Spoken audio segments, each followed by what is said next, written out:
પ્રિય વૈષ્ણવો, શ્રી વલ્લભ નંદન એટલે કે શ્રી ગુસાઈજીના ગુણગાન વારંવાર શા માટે કરવાનું કહ્યું છે? શ્રી ગુસાઈજીને પરમ દયાલુ શા માટે કહ્યા છે? તત્વચંતક સ્વરૂપ શ્રી ગુસાઈજીના ચરિત્રને એક નવા જ રૂપમાં સમજવાનો પ્રયાસ કરીએ. આ બધા પ્રશ્નોના જવાબ એ માત્ર શબ્દોમાં નહીં, એક દિવ્ય પ્રસંગમાં પણ છુપાયો છે. દક્ષિણ યાત્રા દરમિયાન શ્રી ગુસાઈજી એક સરોવર પાસે બિરાજમાન હતા.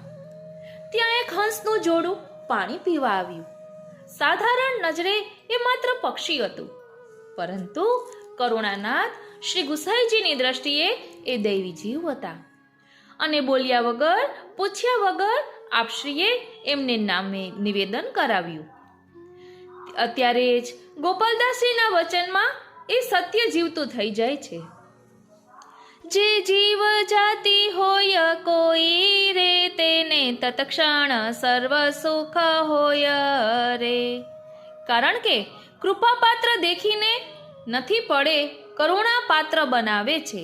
અને શ્રી ગુસાઈજી દયા નહીં પરંતુ કૃપાનું સ્વરૂપ છે, પરમ કૃપાળુ છે. બોલો શ્રી ગુસાઈજી પરમ દયાલ કી જય. પ્રિય વૈષ્ણવો, આજના સત્સંગમાં આપણે તત્વચિંતક શ્રી ગુસાઈજીના સ્વરૂપને સમજીશું. અહીં આપણે વાત કરીને કે જે જીવ જાતિ હોય કોઈ રે, તેને તત્ક્ષણ સર્વ સુખ હોય રે. તેમાં જે હંસોની વાત કરવામાં આવી છે ને, તે પ્રસંગ ટૂંકમાં સમજીએ. શ્રી ગુસાઈજીને પરમ દયાલુ શા માટે કહ્યા છે તેને વિસ્તારથી સમજીએ. હું મનાતુરી આપ સર્વે વૈષ્ણવોનું આજના આ અલૌકિક સત્સંગમાં હાર્દિક સ્વાગત કરું છું. પ્રિય વૈષ્ણવો, એ હંસો સરોવરના કિનારે વૃક્ષ પર રહેતા. એકવાર શિકારી આવ્યો અને હંસોને મારવા માટે ઘણા બાણો માર્યા, પરંતુ એક પણ બાણ એ હંસોને લાગ્યું નહીં. શિકારી નિરાશ થઈને ઘરે ગયો. બીજા દિવસે જોયું તો યાત્રાએ આવેલા વૈષ્ણવોના પગની રજમાં બંને હંસો આડોટતા હતા. શિકારીને વિચાર આવ્યો કે હું પણ વૈષ્ણવનો વેશ ધારણ કરીને જઈશ. હંસો મારા પગની રજમાં આડોટવા આવશે ત્યારે એને પકડી લઈશ. અને એવું જ થયું. જ્યાં શિકારીએ હંસોને હાથ લગાવ્યો ત્યાં તો એનો તામસી સ્વભાવ નાશ પામ્યો અને હૃદય પરિવર્તન થયું અને શ્રી પુરુષોત્તમ શ્રી ગુસાઈજી પ્રભુ ચરણના એ શરણે આવ્યો. આમ વૈષ્ણવોના પદરજનો પણ મહાત્મ્ય અહીં દર્શાવ્યું છે અને એ પણ આ હંસોએ બોલ્યા વગર દર્શાવી દીધું. આપણા શ્રી ગુસાઈજીને એટલે જ તો પરમ દયાલુ કહ્યા છે. યાત્રા સંઘના વૈષ્ણવો પૂછે છે કે ભાઈ, આ રસ્તો દ્વારકા જશે ને? નાજી, આ રસ્તો દ્વારકા ન જાય, આ તો ભીડ લોકોના ગામ તરફ જાય છે. તમે રસ્તો ભૂલ્યા લાગો છો. અહીંથી દ્વારકાનો રસ્તો તો ઘણો દૂર રહ્યો. સામે પેલો ટેકરો દેખાય ને, તેની પાછળ સંતાઈને આ વિસ્તારના નામીચા ભીલો બેઠા છે. નજીકમાં જ તેમનું ગામ છે. અહીંથી જનાર માણસોને તેઓ લૂંટી લે છે અને બહુ હેરાન કરે છે. હવે આપણે શું કરશું? તમે ચિંતા ના કરશો, હું આ વિસ્તારનો જાણકાર છું, ભોમ્યો છું. જલ્દી મારી પાછળ ચાલી આવો. સૌ ચૂપચાપ ચાલજો, જેથી ભીલોની નજર જાય નહીં.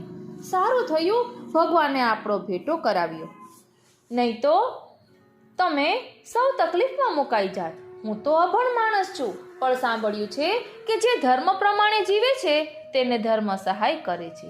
ચિંતા કર્યા વિના મારી પાછળ ચાલી આવો. શ્રી ગુસાઈજી કેટલાક સેવકો સાથે દ્વારકા પધારી રહ્યા હતા અને દ્વારકાનો રસ્તો ભૂલાઈ ગયો હતો અને તેઓ બીજા રસ્તે ચડી ગયા. ત્યાં એક બલાઈ મળ્યો. જ્ઞાતિએ શૂદ્ર હતો, પણ દિલનો સાફ, ભલો અને પવિત્ર હતો. તેનું નામ હરજી હતું. હરજીએ સૌને દ્વારકાના રસ્તે મૂકી દીધા. જ્યાં શ્રી ગુસાઈજી બિરાજતા હોય ત્યાં કોઈ વાળવાકો કરે એવું તો સંભવ જ ના હોય ને. શ્રી ગુસાઈજી તો સર્વજ્ઞ છે, રસ્તો ભૂલાઈ જાય એવું પણ અસંભવ છે. છતાં આ પ્રસંગ બન્યો તે હરજી બલાઈ ઉપર કૃપા કરી તેને શરણે લેવા જ બન્યો. શ્રી ગુસાઈજી દ્વારકા પધાર્યા હોત તો હરજીને શ્રી ગુસાઈજીના દર્શન થાત નહીં. પ્રભુ જે કંઈ કરે છે ને તે જીવનું ભલું કરવા માટે જ કરે છે. એટલે જ કહેવાય છે ને કે હરિ કરે સો ભલી.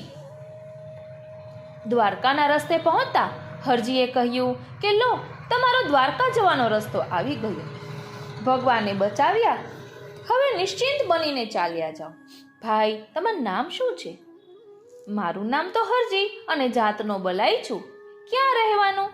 અહીંથી નજીકમાં એક નાનકડું ગામ છે, ત્યાં રહું છું. હરજીએ કહ્યું કે તમે દ્વારકાથી ક્યાં જશો? અમે આ જ રસ્તે પાછા બ્રજમાં જઈશું. રસ્તામાં ભડુચરા ગામ આવશે, બરોબર ને? હાજી, મારું ગામ ભડુચરા ગામની સાવ પાસે છે. એક વૈષ્ણવે કહ્યું કે હરજી, વાંધો ના હોય તો તું પણ અમારી સાથે ચાલ ને. અમે તને ખાવા આપશું. તું સાથે હોય તો રસ્તો શોધવાની અમને તકલીફ ના પડે. તમારી વાત બિલકુલ સાચી. આ આખો રસ્તો ચોર લૂંટારા માટે જાણીતો છે, પણ તમે ચિંતા ન કરશો. હું તમને સારી રીતે લઈ જઈશ અને પાછા પણ લઈ આવીશ. હરજી શ્રી ગુસાઈજી અને તેમના સેવકોની સાથે દ્વારકા જઈ તે જ રસ્તે પાછો આવ્યો. રસ્તામાં સૌ વૈષ્ણવો મહાપ્રસાદ લે. જે જૂઠણ બચે તે હરજીને આપે. તે લેવાથી હરજીની દ્રષ્ટિ જ બદલાઈ ગઈ. દિવ્ય દ્રષ્ટિ પ્રાપ્ત થઈ. શ્રી ગુસાઈજી સાક્ષાત નંદનંદન સ્વરૂપે દેખાવા લાગ્યા. પાછા જતા રસ્તામાં હરજીનું ગામ આવ્યું. હરજીએ બે હાથ જોડી શ્રી ગુસાઈજીને વિનંતી કરી, મહારાજ, આ ગામમાં મારું ઘર છે, એટલે મારી એક વિનંતી છે. કૃપા કરીને માનો તો જ મને આનંદ થાય. આજનો દિવસ આ ગામમાં મુકામ કરો. કાલે સવારે હું પણ આપની સાથે ઠેઠ વ્રજ સુધી આવીશ. હું કોઈની પાસે કંઈ માગતો નથી. આપના સેવકો એમનું જૂઠણ આપે છે, તેનાથી પેટ ભરું છું. આ બધા રસ્તાનો ભોમિયો છું. આ રસ્તે ચોર, ઠગ, નામચીન છે. ભીલોની વસ્તી પણ ઘણી છે. એટલે આપ એકલા જાઓ એ બરોબર નથી. આપની એવી કૃપા થઈ છે કે આપના દર્શન વિના હું રહી શકીશ નહીં. હરજી, તારે વ્રજમાં આવવું હોય તો અત્યારે જ ચાલ ને. એમાં આખો દિવસ અહીં રોકવાની શી જરૂર છે? એક આગેવાન સેવકે આ રીતે કહ્યું. હું એટલા માટે રોકાવાની વિનંતી કરું છું કે ઘેર મારી પત્ની એકલી છે. હું તેને સીધું સામાન ખરીદી આપું. ઘરમાં પૈસા તો છે નહીં. એકાદ નાનકડો દાગીનો હશે ને, એ વેચીને મારે તેના માટે બધી વ્યવસ્થા કરવી પડે. માટે મારે એક દિવસની જરૂર છે. આપ અહીં મુકામ કરો તો સારું. શ્રી ગુસાઈજીએ આજ્ઞા કરી કે ભલે, સામે સુંદર બાગ દેખાય છે, ત્યાં અમે મુકામ કરીશું. તું ઘરની વ્યવસ્થા કરીને જલ્દી પાછો આવજે. હરજી ઘેર આવ્યો. એની પત્ની મંછાને એણે ઉત્સાહથી કહ્યું કે સાંભળ, ગામના ભાગ્ય ખુલી ગયા. ગોકુળના કનૈયા ભગવાન સાક્ષાત ગામમાં પધાર્યા છે. ગામ પાસે ના બાગમાં બિરાજે છે. હું તો એમની સાથે વ્રજમાં જાઉં છું. તું ચિંતા ન કરીશ. તારા માટે સીધું સામાનની વ્યવસ્થા કરીને જઈશ. હરજીએ ઘરમાં એક જ ચાંદીનું ઘરેણું હતું, તે વેચી તેમાંથી સીધું સામાન લાવી દીધું. બધું પરવારી તે શ્રી ગુસાઈજી પાસે ઓ શ્રીનાથજી જવા તૈયાર થયો. એ શ્રી ગુસાઈજી પાસે જવા તૈયાર થયો. મંછાએ કહ્યું કે હું પણ તમારી સાથે કનૈયા ભગવાનના દર્શન કરવા આવું. એનાથી વધારે રોડું શું? ચાલ. બંને જોડે બાગમાં ગયા. ત્યારે વૈષ્ણવો મહાપ્રસાદ લઈ ચૂક્યા હતા. વૈષ્ણવોએ તેમની જૂઠણની પાતળ હરજીને આપી. હરજી અને મંછાએ બેસી જૂઠણ લીધું. જૂઠણ લેતા જ મંછાને પણ શ્રી ગુસાઈજીના સાક્ષાત કૃષ્ણ સ્વરૂપે દર્શન થયા. રાત્રે કથા વાર્તા અને કીર્તન થયા. તે સાંભળી તે ઘણા રાજી થયા.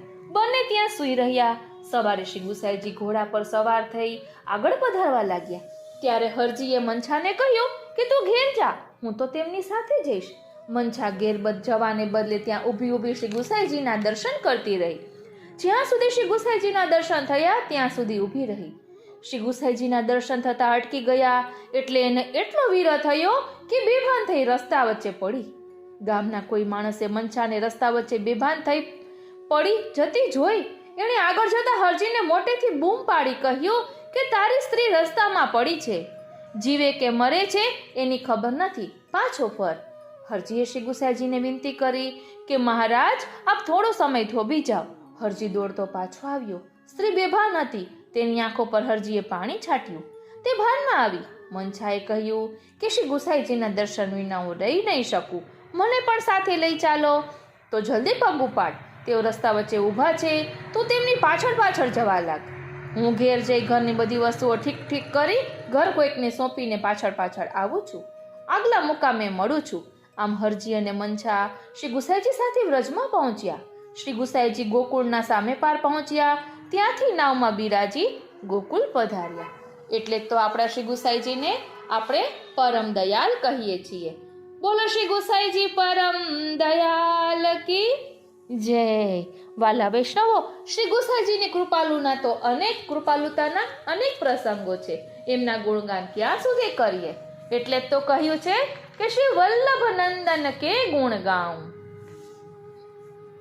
પ્રિય વૈષ્ણવો, ચિત્ત સ્વામીજી કહી રહ્યા છે, ગાઉં શ્રી વલ્લભ નંદન કે ગુણ, લાઉં સદા મન અંગ સરોજન, પાઉં પ્રેમ પ્રસાદ તતચીન, ગાઉં ગોપાલ ગહે ચિત જોજન, નવાઉં શીશ રીઝાઉં લાલે, આયો સરન યહ જો પ્રયોજન. ચિત્ત સ્વામી ગિરિધરન શ્રી વિઠ્ઠલ, છવિ પરવારો કોટી મનોજન. માક્ષર વદ નવમી એટલે શ્રી ગુસાઈજીનો પ્રાકટ્ય ઉત્સવ, જલેબી ઉત્સવ. શ્રી ગુસાઈજી સ્વરૂપે શ્રીનાથજી સ્વયં પ્રકટ થયા. પુષ્ટિ માર્ગનો વિસ્તાર અને વિકાસ થયો.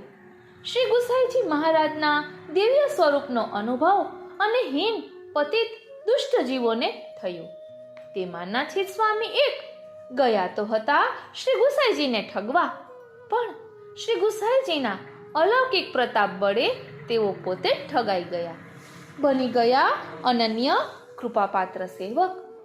સ્વરૂપ અનુભવની મુશળધારા માણી, કશુંય છુપાવ્યા વિના ગિરિધરન શ્રી વિઠ્ઠલના ગુણ ગાયા.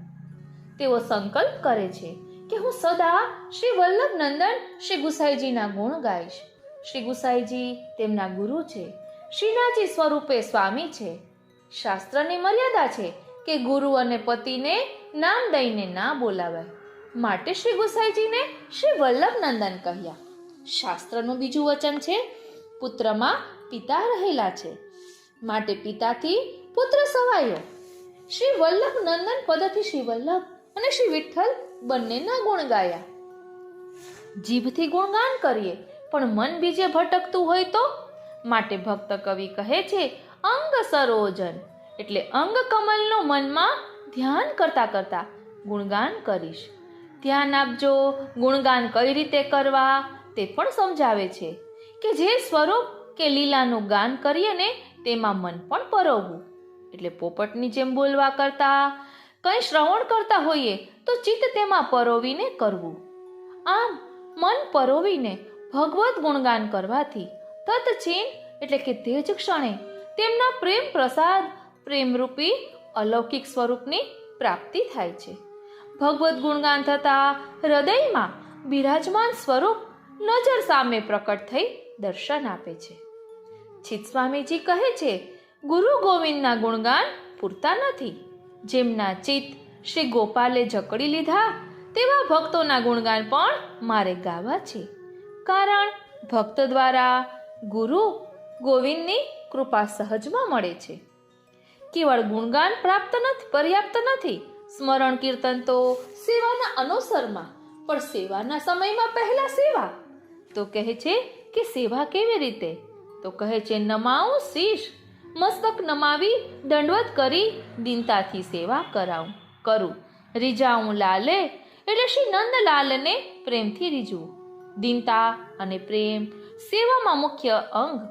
આમ સેવા કરતા શ્રી વિઠ્ઠલની કૃપાથી ગિરિધરન શ્રીનાથજી પ્રસન્ન થઈ અલૌકિક સ્વરૂપે દર્શન આપશે. ત્યારે છબી પરવારો કોટી મનોજન, એ સ્વરૂપની સુંદરતા પર કરોડો મનોજન એટલે કે કામદેવને વારી નાખીશ. યાદ કરીએ શ્રી ગુસાઈજીની આજ્ઞા. જેમને સેવા અને કથામાં આસક્તિ દ્રઢ છે તેમનો કદી નાશ થતો નથી. તેમને જન્મ મરણના ભવસાગરમાં ભમવું પડતું નથી. હવે યાદ કરો, આ આજ્ઞા કયા ગ્રંથમાં કરી છે? શ્રી મહાપ્રભુજીએ તો ભક્તિવર્ધિની ગ્રંથમાં કરી છે. એટલે આપણે જે ષોડશ ગ્રંથના પાઠ કરીએ તે અર્થના અનુસંધાનપૂર્વક કરીએ તો આપણને ખ્યાલ આવે કે તેમાં શું વર્ણન આવે છે. કારણ કે સ્તોત્રો પણ બે પ્રકારના હોય, સ્તુતિ સ્તોત્રો અને સૈદ્ધાંતિક સ્તોત્રો. ઘણામાં આપણને સમજાવવા માટે હોય તે સિદ્ધાંતિક સ્તોત્રો કહેવાય અને સ્તુતિ સ્તોત્રમાં પ્રભુના ગુણગાન હોય. આવા શ્રી ગુસાઈજીના વારંવાર ગુણગાન કરવાનું કહ્યું છે. શ્રી ગુસાઈજીને પરમ દયાલુ કહ્યા, પરમ કૃપાલુ કહ્યા. તો એક બાજુ શ્રી ગુસાઈજીનું ચરિત્ર તત્વચિંતક સ્વરૂપે છે, તો ચાલો હવે થોડુંક એ ભાવ દર્શન કરીએ. બોલો શ્રી વલ્લભાધીશ કી જય, શ્રી ગુસાઈજી પરમ દયાલ કી જય, શ્રી ગિરિરાજ ધરણ કી જય. પ્રિય વૈષ્ણવો, શ્રી વલ્લભાચાર્યજીના પહેલા બીજા સંપ્રદાયોમાં શિષ્ય પરંપરા પ્રમાણે ગુરુની જગ્યાએ તેમના અધિકારી શિષ્યો પીઠ ઉપર આવતા હતા. એ પ્રમાણે સંપ્રદાયના સ્થાપક આચાર્યનો ઉપદેશ એક ધારો ચાલ્યો આવતો હતો અને જન સમાજને આધ્યાત્મિક લાભ મળતો હતો. પ્રજાને આ લાભ વધારે મળે એવા શુભ હેતુથી શ્રી મહાપ્રભુજીએ વંશ પરંપરાનો પ્રારંભ કર્યો. શ્રી ગુસાઈજી કહે છે કે જગતમાં ભક્તિ માર્ગનો પ્રચાર કરવાના હેતુથી જ શ્રીમદ આચાર્ય ચરણે પોતાના વંશનો આરંભ કર્યો છે. સંપ્રદાયના સ્થાપક આચાર્યો કેટલા બધા દયાળુ અને લોક પરોપકારી હોય છે તેનો કંઈક ખ્યાલ આવી યોજનાઓ ઉપરથી આવે છે. જેમ કે એક જ વ્યક્તિ પુત્ર, પતિ, પિતા, ભાઈ, મિત્રો, ગુરુ, શિષ્ય વગેરે સ્વરૂપમાં આવે છે, તેમ આચાર્યો પણ તત્વચિંતક, ભગવત સેવા પરાયણ, ઉપદેશક, અધ્યાપક, માર્ગદર્શક વગેરે સ્વરૂપોમાં રહી એક જ વખતે અનેક કામો કરે છે. શ્રી ગુસાઈજીએ ભગવાનના રસાત્મક સ્વરૂપનો આસ્વાદ જેટલો ચાખ્યો હશે એટલો બીજા કોઈએ ગોપીજનોને બાદ કરતા ભાગ્યે જ અનુભવ્યો હશે. તૈત્તરીય ઉપનિષદમાં ભગવાનના રસાત્મક સ્વરૂપની પ્રતિષ્ઠા થઈ હતી, છતાં પણ બીજા કોઈના મગનમાં પ્રભુના રસાત્મક સ્વરૂપનો ખ્યાલ આવી શક્યો નથી. ઉપનિષદ કહે છે કે જેમ આંખો મીચીને ચાલનાર માણસને જમીનમાં દાટેલો નિધિ જણાતો નથી, તેમ વિચાર વિનાના માણસોને પરમ તત્વનું સ્વરૂપ દેખાતું નથી. તૈત્તરીય શાખાનું નિયમિત રીતે અધ્યયન કરનાર શ્રી મહાપ્રભુજી અને શ્રી ગુસાઈજીએ રસાત્મક બ્રહ્મના દર્શન કર્યા, આધિદૈવિક આનંદ ભોગવ્યો અને અનેક જીવોને ભગવદ રસનું પાન કરાવ્યું. શ્રી મહાપ્રભુજી રસમાર્ગની કેટલીક બાબતો બહુ સ્પષ્ટ કહેતા નથી, કારણ કે સંપ્રદાયના સ્થાપકને કેટલીક મર્યાદાઓ પાળવાની હોય છે. પણ શ્રી ગુસાઈજી દિવ્ય રસની છોડો ઉછાળે છે. પ્રભુની રસાત્મકતા સમજાવવા માટે શ્રી ગુસાઈજીએ શ્રૃંગાર રસ મંડન નામનો ગ્રંથ સરસ કાવ્ય શૈલીમાં રચ્યો. જેવો વિષય ગંભીર તેવી શૈલી પણ ગંભીર. શ્રી ગુસાઈજીની વિજ્ઞપ્તિઓ વાંચો કે પોતાના પુત્રો ઉપરના પત્રો વાંચો, રસ સર્વસ્વ વાંચો, ગુપ્ત રસ વાંચો, વિદ્વન મંડન વાંચો, અણુભાષ્યનો ઉત્તરાર્ધ વાંચો કે પછી ટિપ્પણી વાંચો, ગીતા વિવરણ વાંચો કે ગીતા તાત્પર્ય વાંચો, આ બધામાં એક સર્વસાધારણ લક્ષણ તરીકે શ્રી ગુસાઈજીની તાત્વિક દ્રષ્ટિના અવશ્ય દર્શન થાય છે. વિજ્ઞપ્તિઓમાં પોતાની અપૂર્વ દીનતા દર્શાવી, વિદ્વન મંડનમાં અને અણુભાષ્યમાં પોતાની વિદ્વતા પ્રકટ કરી, રસ સર્વસ્વ અને ગુપ્ત રસમાં પ્રભુનો રસ પ્રકટ કર્યો, ભક્તિ રસ, ભાવરસ, પ્રેમ રસ પ્રકટ કર્યો અને શ્રૃંગાર રસ મંડનમાં રસ સ્વરૂપના દર્શન કરાવ્યા. ભક્તિહંસમાં અને પોતાના પુત્રો ઉપરના પત્રોમાં ભક્તિ સુધાનું પાન કરાવ્યું. અણુભાષ્યના આનંદમયાધિકરણ બ્રહ્મસૂત્રમાં શ્રી મહાપ્રભુજીએ તૈત્તરીય ઉપનિષદના આનંદમય પ્રકરણનો અર્થ આપ્યો. પણ રસિક શ્રી ગુસાઈજીને તે મોડો લાગ્યો, એટલે તેમણે એમ કરીને બીજો અર્થ આપ્યો. તેમાં ભગવાનના રસાત્મક સ્વરૂપનો સંપૂર્ણ પરિચય કરાવ્યો. તેમાં અણુભાષ્યના ટીકાકારોએ વિચારસરણીની વિશેષતા પકડી કાઢી અને સંપ્રદાયનું વિશ્વમાં ગૌરવ સાચવનાર શ્રી પુરુષોત્તમજીએ પ્રકાશમાં લખ્યું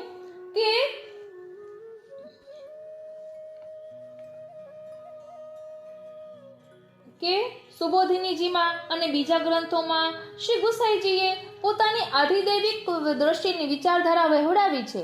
પારખનારાઓ તે એકદમ પારખી પણ શકે છે. તેમાં નામ નિશાન હોતો નથી, છતાં પણ બ્રહ્મસૂત્ર ઉપરનું શ્રી વલ્લભાચાર્યજીએ રચેલું અણુભાષ્ય પૂરેપૂરું મળતું નથી. તે આપણું દુર્ભાગ્ય છે. તે છેલ્લા સૂત્ર સુધી અનાવૃત્તિ શબ્દાત અનાવૃત્તિ શબ્દાત એટલે શ્રી ગુસાઈજીએ ભાષ્ય રચી બ્રહ્મસૂત્ર ભાષ્ય પૂર્ણ કર્યું. ત્રીજા અધ્યાયમાં સાધનોનો વિચાર કરવામાં આવ્યો.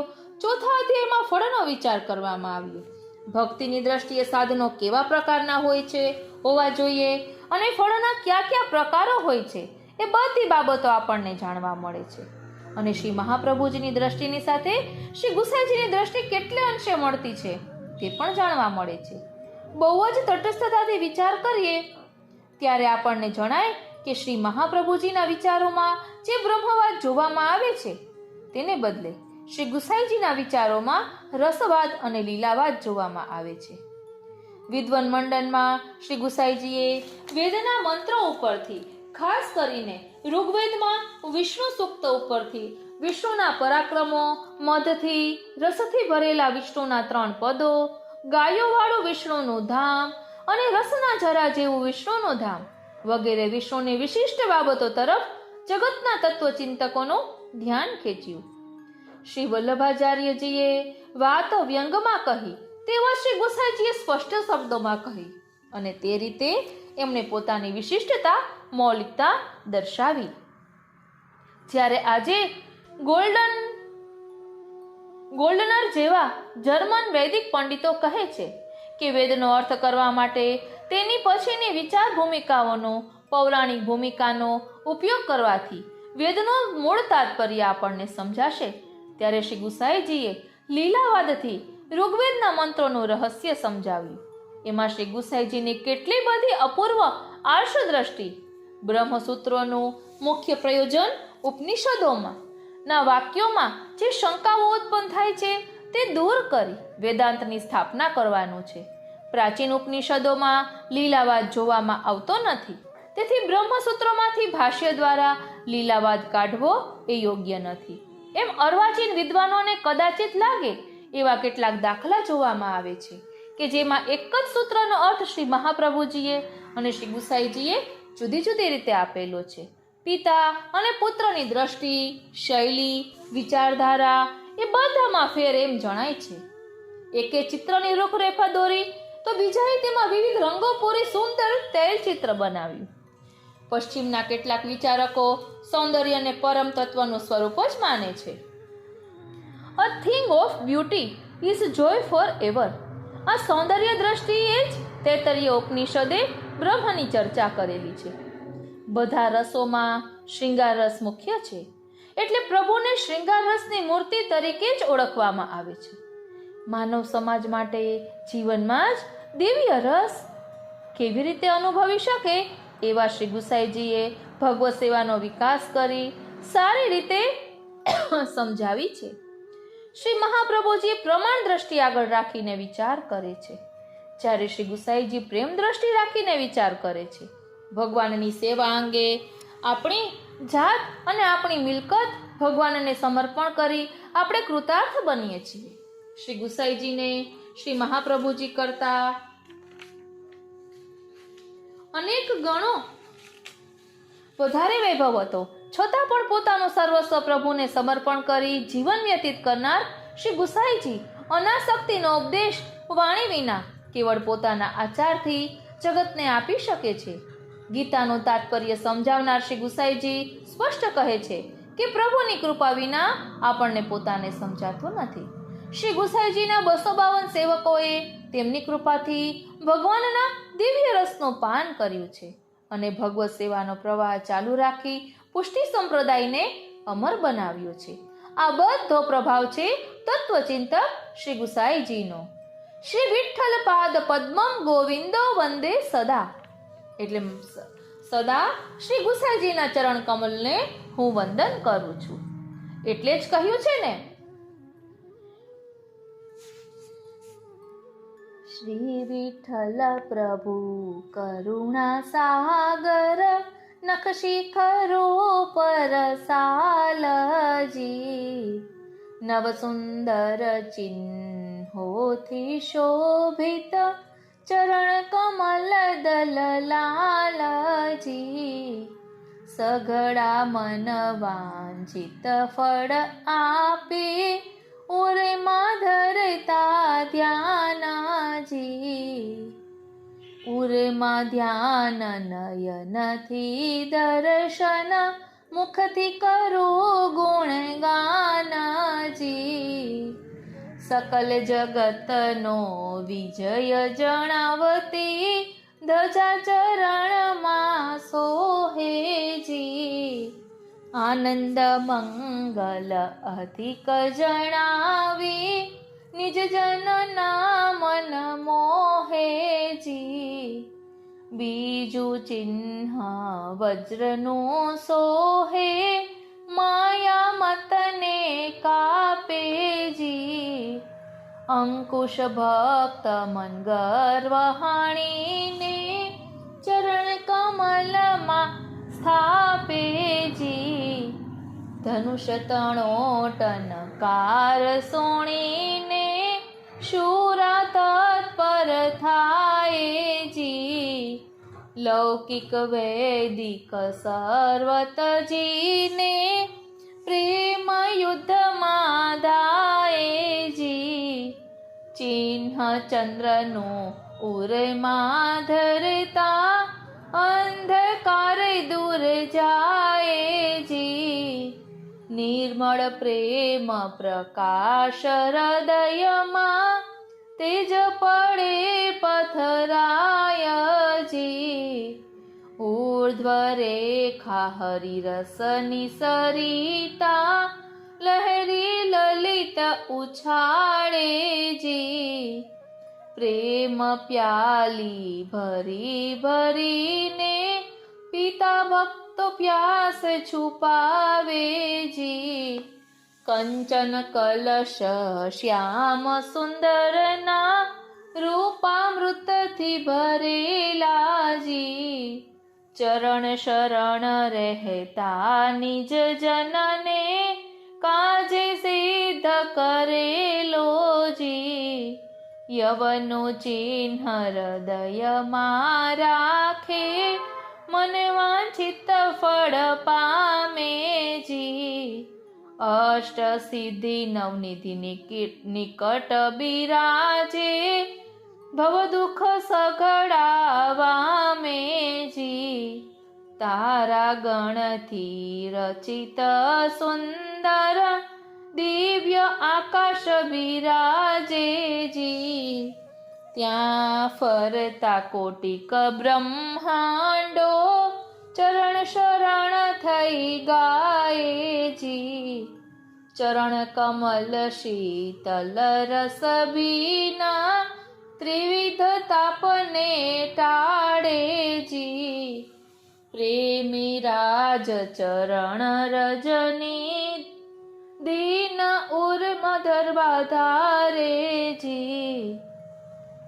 ચિંતન તેનું કરીએજી. બોલો શ્રી ગુસાઈજી પરમ દયાલ કી જય. પછી શ્રી ગુસાઈજીના સ્વરૂપને સમજવા આ અષ્ટાક્ષર શ્રી કૃષ્ણ શરણમ મમ અષ્ટાક્ષર મંત્ર શ્રી ગુસાઈજી કૃત વ્રજભાષા ટીકાનું સરળ ભાષાંતર છે. આપણે દરરોજ નિત્ય અષ્ટાક્ષર મહામંત્ર બોલીએ છીએ. તેનો ખૂબ જ સુંદર ભાવ અહીં શ્રી ગુસાઈજીએ દર્શાવ્યો છે આ પુસ્તકમાં. એટલું સુંદર છે. આપણે સત્સંગમાં લીધું હતું. આ તો હું આપને બધા એટલે બતાવું છું કે આ બધા પુસ્તકો સરળતાથી મળે તેવા છે. નામરત્ન આંખે ભલે ન મળે, પરંતુ આ તો આપણે હવેલી પાસે કે ક્યાંય બેઠકજીએ જઈએ તો ત્યાં બાજુમાં જ્યાં દુકાન હોય ત્યાંથી તમને આ મળી જશે. એટલે છે અષ્ટાક્ષર મંત્ર શ્રી કૃષ્ણ શરણમ મમ.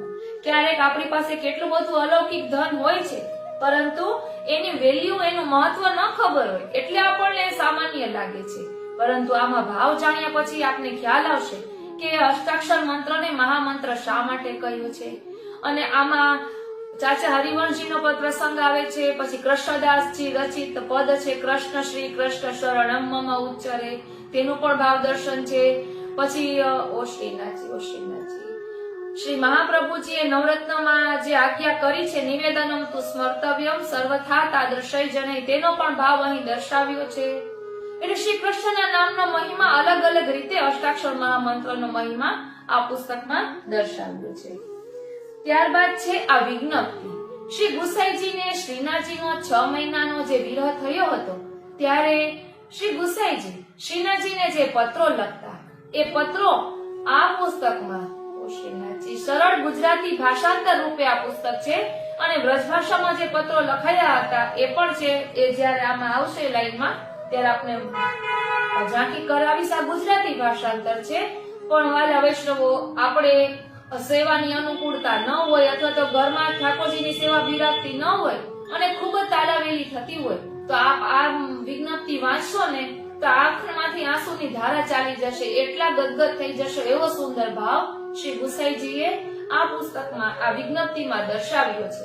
વાલા વૈષ્ણવો જરા કલ્પના તો કરો કે શ્રી ગુસાઈજી પત્ર લખીને મોકલતા અને શ્રીનાથજી પોતાની મુઠ્ઠીમાં વાળી રાખતા. પછી કોઈ ન હોય ત્યારે છાનમુના વાંચે અને વાંચીને પછી રામદાસજી જે મુખિયાજી હતા એમને આપી દે.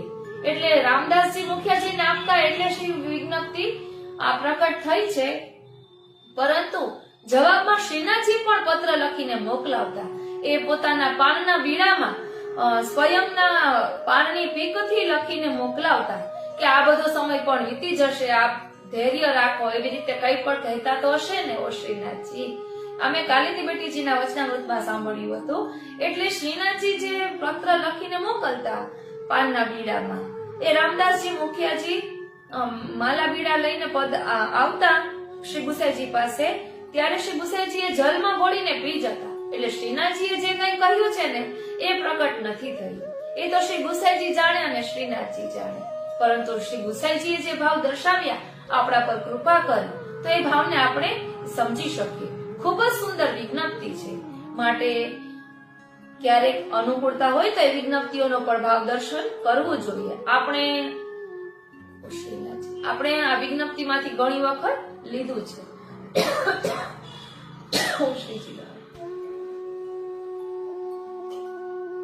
ત્યારબાદ છે અષ્ટાક્ષર ગદ્ય મંત્ર નિરૂપણ.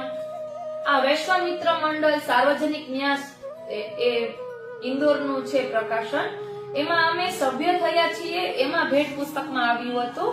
અને સાથે સાથે સિદ્ધાંત રહસ્ય છે, એ શ્રી હરિરાયજીની ટીકા વિવૃત્તિ સહિત છે તે છે.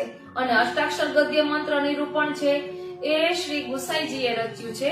હમણાં આપણે જે ગુજરાતીમાં જોયું અષ્ટાક્ષર મહામંત્ર, તેની બ્રજભાષા ટીકા આ પુસ્તકમાં છે. એટલે વાલા વૈષ્ણવો અલગ અલગ પ્રકારે આપણે મનન ચિંતન કરીએ તો અનેરો આનંદ આવે. શ્રી ગુસાઈજીના સ્વરૂપને અદ્ભુત રીતે સમજાવતો આ ગ્રંથ છે, જે છે શ્રી વલ્લભાખ્યાન. આ વલ્લભાખ્યાન એ નવતા ભક્તિનું સૂચન પણ કરે છે. આમાં 3 પ્રકારની વાણી છે: પુરુષોત્તમની વાણી, શ્રી વલ્લભની વાણી અને ભગવદીઓની વાણી. અને આ ભાગવતજીના સારરૂપ પણ છે, તેવી રીતે પણ વચનામૃતમાં આવે છે. આ વલ્લભાખ્યાનના પણ 3 પુસ્તક બિરાજે છે. એક આ નાનું છે, આ વલ્લભાખ્યાનનું ભાવાર્થ નીચે ભાવાર્થ આપેલો છે, એવી રીતે છે. આ પાટણનું પ્રકાશન છે ઓ શ્રીનાથજી. અને આ ટીકા કોઈ વૈષ્ણવે લખી હોય તે છે. અને અગાઉ એક પુસ્તક બિરાજતું હતું શ્રી યદુનાથજી મહોદયશ્રીએ જે વચનામૃત કર્યા હતા, યદુનાથજીએ વલ્લભાખ્યાનના, એનું સંકલનનું પણ પુસ્તક બહાર પડ્યું હતું. એટલે અત્યારે અમારી પાસે નથી બિરાજતું, પરંતુ એમાં પણ ખૂબ સુંદર, એ આપણે યુટ્યુબ પર મળી જશે. વચનામૃત ખૂબ સુંદર છે. ને આપણી મનાતુરી ચેનલમાં પણ એ સંકલન મેં પુરુષોત્તમ માસના સત્સંગમાં લીધું હતું. એટલે ગુસાઈજીના સ્વરૂપને પછી આ બેઠક ચરિત્રનું પુસ્તક છે શ્રીનાથજી. આ ગુજરાતીમાં છે. અને આ પુસ્તકમાં એવી રીતે છે જેમ કે ગોકુલ તો ગોકુલમાં જે બેઠકજીઓ હોય તેને સાથે ભાવ દર્શન. એટલે મારી પાસે બીજું પુસ્તક છે વ્રજભાષામાં, તેમાં પહેલા શ્રી મહાપ્રભુજીના બધા બેઠકજી, ત્યારબાદ શ્રી ગુસાઈજીના બેઠકજી, એવી રીતે લાઈનમાં એવી રીતે છે. અને આ પુસ્તક છે ને તેમાં જેમ કે ગોકુલ આપણે કોઈ પણ બારગામ ગયા હોય, જેમ કે ગોકુલ ગયા હોય તો ગોકુલમાં જે બધા બાળકોના બેઠકજી હોય એમને સાથે અહીં ભાવ દર્શન આપ્યું છે. એટલે બસ કરે કરાવે શ્રીનાથજી. એક વૈષ્ણવે કોમેન્ટ બોક્સમાં કહ્યું કે ગોકુલ વિશે કહેજો, તો આપણે બેઠક ચરિત્રનો આધાર લઈને લઈશું કે જેને કારણે વધુ સુંદર રીતે આપણે ગોકુલનું ચરિત્ર સમજી શકીએ અને વ્રજલીલાઓનો અનુભવ કરી શકીએ. એટલે આ બેઠક ચરિત્રનું છે. અને ત્યારબાદ આ પણ નવ વિજ્ઞપ્તિ છે. આ વ્રજ ભાષામાં છે. આ અમે મથુરા ટૂંકમાં વ્રજમાં ગયા હતા ત્યારે ત્યાંથી પધરાવ્યું હતું. ત્યાં કઈક ગોવર્ધન પુસ્તકાલય એક છે, ત્યાંથી આપને આવા બધા પુસ્તકો મળી જશે. અને છોકરાઓ નાના નાના આમનામ વેચવા પણ નીકળે છે અને કહે કે તમે લઈ લો પુસ્તક. એવી રીતે આ પુસ્તક પધરાવ્યું હતું. એટલે આમાં નવ વિજ્ઞપ્તિ વ્રજ ભાષામાં ભાવાર્થ છે, એવી રીતે છે આમાં. અને આની પહેલા આપણે જોયું તે ગુજરાતી એકલો ભાવાર્થ હતો. અને હજી એક વિજ્ઞપ્તિનું પુસ્તક છે તેમાં વ્રજ ભાષા અને ગુજરાતી બંને સાથે છે. ત્યારબાદ છે શ્રૃંગાર રસ મંડન. આ શ્રૃંગાર રસ મંડન માંથી પણ આપણે અગાઉ ભાવ દર્શન કર્યું હતું. શ્રી ગુસાઈજીએ આ ગ્રંથ રચ્યો છે. અને શ્રૃંગાર રસ મંડનમાં મારા ખ્યાલથી દાન લીલા, દશ ઉલ્લાસ અને હજી એક છે હોળી ખેલ, કદાચ તો હા અષ્ટપદી પણ આમાં આવે છે, જે આપણે હોળી ખેલના દિવસોમાં બોલીએ છીએ. વ્રજ યુવતી શતસંગે હરિરિહ. આ પુસ્તકમાં સૂચના લખી છે કે જો મનમાં લૌકિક કામના હોય તો આ પુસ્તક ક્યારેય પણ ખોલવું નહીં. અલૌકિક ભાવ હોય તો જ આ પુસ્તકનું ભાવ દર્શન કરવું. તેવી રીતે આ પુસ્તકમાં સૂચના આપેલી છે.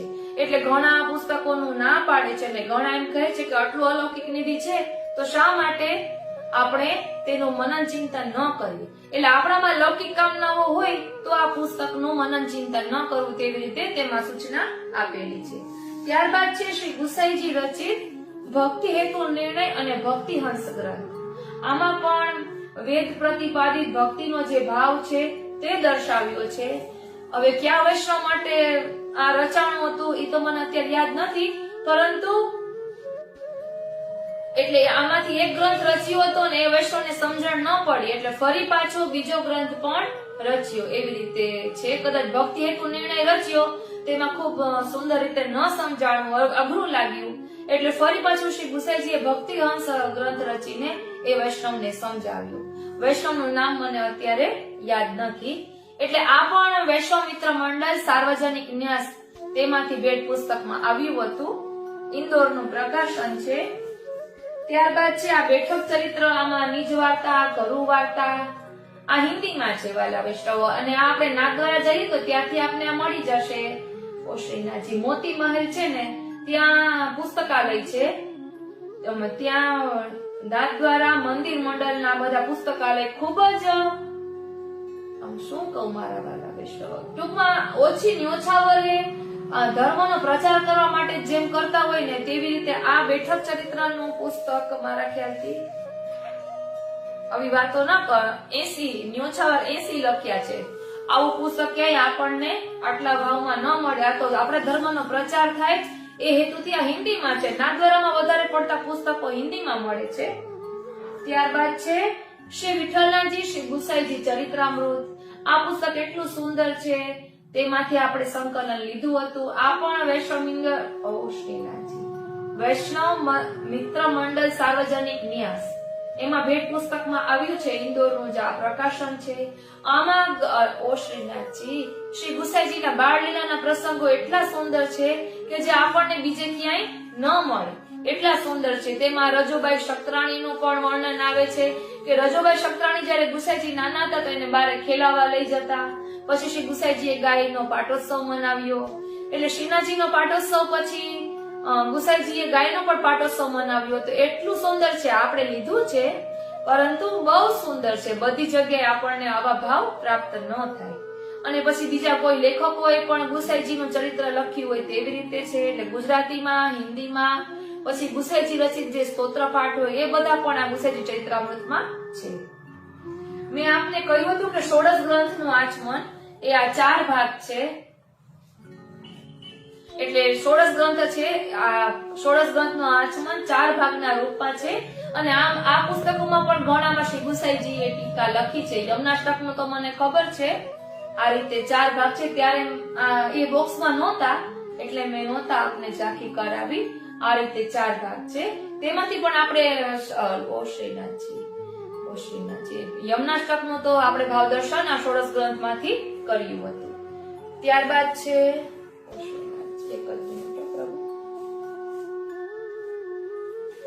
ત્યારબાદ છે આ સકલ સિદ્ધિદાતા શ્રી યમુનાજી.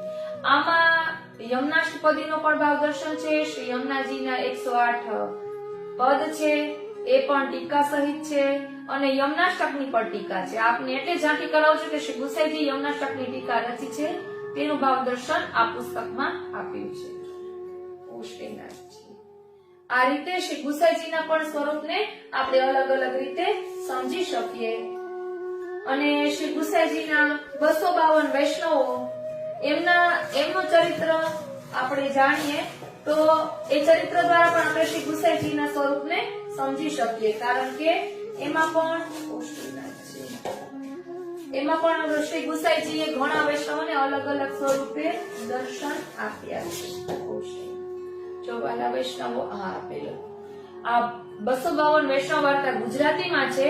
હું પછી રજભાષામાં પણ બિરાજે છે. એ હું આપણે ગોકુલનાથજીનો હરિરાયજીનો જ્યારે ચરિત્ર લઈશું એમાં ઝાંખી કરાવીશ. આ ગુજરાતીમાં આ તો હમણાં જ પધરાવ્યું છે. આ 2 ભાગમાં પુસ્તક છે અને પ્લસ કોર્પોરેશન એમને આ બહાર પાડ્યું છે. એટલે વલ્લભકુલના બાળકોની આજ્ઞાથી છે. પણ વાલા વૈષ્ણવ એટલું સુંદર, મોટા અક્ષર અને એના પેજ પણ જાડા અને લખાણ મોટા અક્ષર હોવાના કારણે આપણે આમનામ પણ વાંચવું હોય ને તો વાંચી શકાય એવું છે. ખૂબ સુંદર છે. એટલે વ્રજભાષામાં જે પુસ્તક છે ને તેનું જ ગુજરાતી કરેલું છે અને કદાચ દ્વારકાદાસ પરીખે એનું ભાષાંતર કરેલું છે. ખૂબ સુંદર છે. એટલે આ 252 વૈષ્ણવની વાર્તાના પુસ્તકમાં આગળ 252 વૈષ્ણવનું લીલાનું ધોળ એટલે કાકા વલ્લભજીનું આપણે લીધું હતું. એમને ધોળ રચ્યું છે. એ આપણે ભાવદર્શન અગાઉ કર્યું હતું. જો આપને કરાવું પછી આ 252 વૈષ્ણવોના લીલાના જે નામ હોય એવી રીતે પણ આખું લખેલું છે. વ્રજભાષાનું પુસ્તક જે અમે પધરાવ્યું છે તેમાં પણ આવી જ રીતે છે. આ ગુજરાતીમાં છે. કોઈને વ્રજભાષા ન ફાવતી હોય તો ગુજરાતીમાં પણ પુસ્તકો મળે છે. એટલે આ રીતે શ્રી ગુસાઈજીના સ્વરૂપને પણ આપણે અલગ અલગ રીતે સમજી શકીએ. શ્રી ગુસાઈજીને પરમ દયાલ કહ્યા છે. શ્રી ગુસાઈજીના 252 વૈષ્ણવો છે અને શ્રી ગુસાઈજીનો દરરોજનો એવો નિયમ હતો કે કોઈ પણ 2 જીવને શરણે લે પછી જ ભોજન કરતા. અને શ્રી ગુસાઈજી દરરોજ ત્રિવિધ લીલા નામાવલીનો પાઠ કરતા. તો એનો પણ ખુલાસો આવ્યો હતો કે સાક્ષાત શ્યામ સુંદર ફરી ગુસાઈજી સ્વરૂપે પ્રકટ થયા છે. સાક્ષાત શ્રીનાથજી ગુસાઈજી સ્વરૂપે પ્રકટ થયા છે. એટલે એમની રુચિ તો દશમ સ્કંદમાં વધુ હોય ને, એટલે દશમ સ્કંદ ઓ શ્રીનાથજી. ત્રિવિધ લીલા નામાવલીમાં દશમ સ્કંદનો જ ભાવ દર્શન છે અને શ્રીનાથજીનું હૃદય સમાન એ દશમ સ્કંદ છે. એનો પાઠ દરરોજ શ્રી ગુસાઈજી કરતા. એ આપણે અગાઉ પણ સમજ્યા હતા. એટલે શ્રી ગુસાઈજી રચિત ગ્રંથો દ્વારા આપણે એમના સ્વરૂપને સમજી શકીએ. અને દામોદરદાસ હરસાણીજીની વાર્તામાં પણ સ્વયં શ્રી મહાપ્રભુજી દામોદરદાસ હરસાણીજીને આજ્ઞા કરે છે. પહેલા પૂછે છે કે તું શ્રી ગુસાઈજીને શું કરીને જાણે છે? તો દામોદરદાસ હરસાણીજી કહે છે કે હું આપના પુત્ર તરીકે જાણું છું. ત્યારે ગુસાઈજી ઓ શ્રીનાથજી, ત્યારે શ્રી મહાપ્રભુજી આજ્ઞા કરે છે કે તું એને મારું સ્વરૂપ જાણજે. તો આપણે પણ સ્વરૂપમાં ભેદ નથી કરવાનો. શ્રી હરિરાય મહાપ્રભુજીએ વલ્લભ સાખીમાં કહ્યું છે, છોટો બડો ના જાણીએ સબહી અગ્નિ સ્વરૂપ. એટલે વલ્લભ કુલમાં બધા એક જ સ્વરૂપ છે. વલ્લભ પ્રભુ જ રૂપ બદલી બદલીને પધાર્યા છે.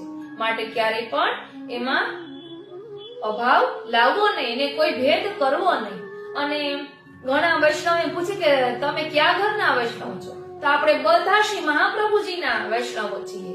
વચનામૃતમાં પણ બધી જગ્યાએ કહે છે કે અમે તો ગુરુદ્વાર છીએ. આપણા બધાના ગુરુ તો શ્રી મહાપ્રભુજી છે. તો પછી આપણે શા માટે આવા ભેદ કરીએ? એટલે એવી નાની બુદ્ધિ ક્યારે રાખવી નહીં. એટલે શ્રી ગુસાઈજીના આ બધા પુસ્તકો છે. હજી બીજા હોય તો મને ઓશ્રીનાથજી. એટલે આપણે સર્વોત્તમ સ્તોત્ર નું જે ભાવ દર્શન કર્યું, મહાપ્રભુજી નું આપણે ચિંતન કર્યું તેમાં તો સર્વોત્તમ સ્તોત્ર, વલ્લભાષ્ટક, સપ્તશ્લોકી આ બધા ગ્રંથો શ્રી ગુસાઈજીએ જ રચ્યા છે. અને મેં વચનામૃતમાં એમ પણ સાંભળ્યું હતું કે શ્રી મહાપ્રભુજી એ સ્વામિનીજી સ્વરૂપ છે, મૂળ સ્વરૂપ, અને શ્રી ગુસાઈજી એ શ્રીનાથજીનું સ્વરૂપ છે, મૂળ સ્વરૂપ.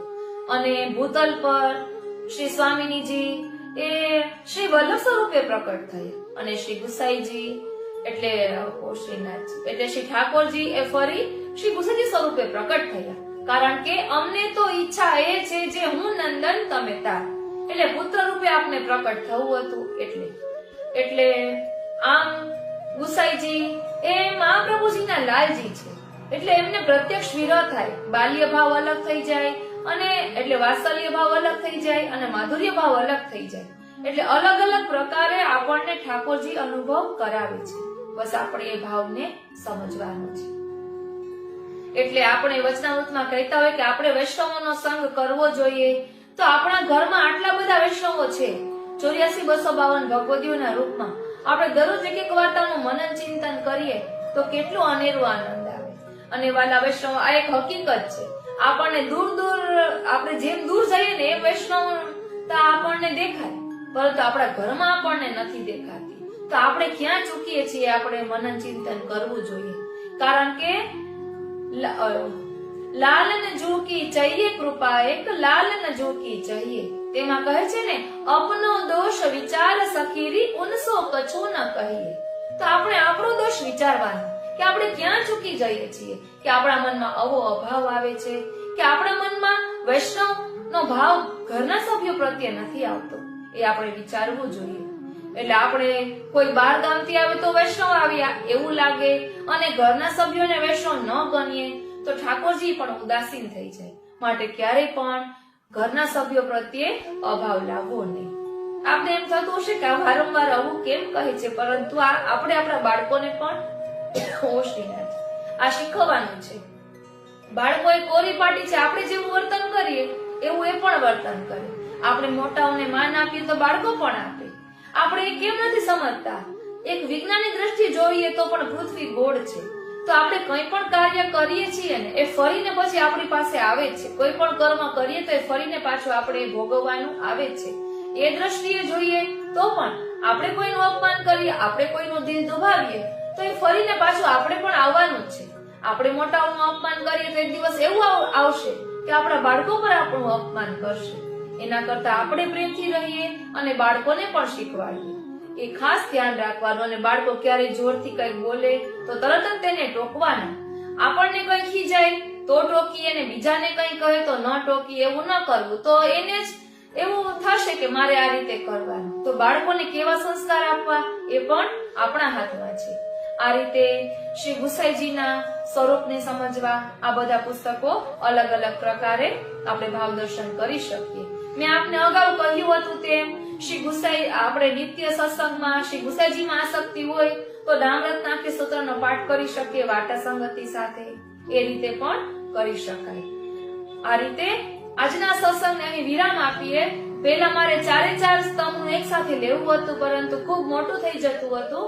એટલે પછી એમ થયું કે તો બધા પુસ્તકોની ઝાંખી અને કોઈ આખું ન જોવે તો બધાય તેનાથી વંચિત રહી જાય. એટલે પછી આ રીતે કર્યું. એટલે હવે આવતા પાઠમાં આપણે જ્યારે અનુકૂળ હશે ત્યારે, પરંતુ ગોકુલનાથજી ના ગ્રંથો એમાં 84,252 થોડુંક ભાવ દર્શન કરીશું અને હરિરાયજી એમના ગ્રંથો એમના વિશે સમજીશું. તો આજના આ સત્સંગને અહીં જ વિરામ આપીએ. આજનો આ સત્સંગ શ્રીનાથજી, શ્રી યમુનાજી, શ્રી મહાપ્રભુજીના ચરણારવિંદમાં સમર્પિત કરું છું. કઈ પણ ભૂલ થઈ હોય તો ક્ષમા કરશો. અને શ્રી ગુસાઈજીના ચરણારવિંદમાં એ જ વિનંતી ધરું છું કે અહીં પુસ્તકોમાં જે ભાવ દર્શાવ્યા છે તે અમે અમારા આત્મપટલ પર ધારણ કરી શકીએ એવી કૃપા કરો. જય શ્રી કૃષ્ણ.